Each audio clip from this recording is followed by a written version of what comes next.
Imagine this.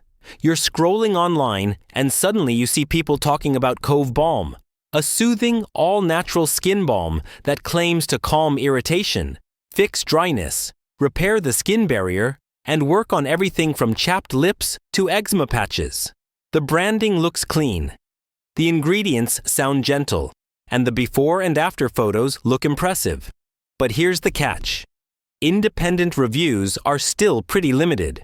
You won't find much verified feedback on places like Trustpilot or Reddit, and most of the glowing comments come directly from Cove's own website or ads. That doesn't mean they're fake. It just means you can't fully verify how many are real or how many results are exaggerated. Ingredient-wise, the formula looks solid. Things like natural oils, butters, beeswax, and soothing plant extracts can definitely help with dryness and irritation. Just don't expect a miracle cure if you have deeper skin issues. It's still just a balm, not a medical treatment. So overall, Cove Balm doesn't look like a scam. It's a real product with a gentle formula, but results will vary depending on your skin type and how consistent you are if this helped you out. Make sure to like the video, drop a comment, and subscribe for more honest skincare reviews.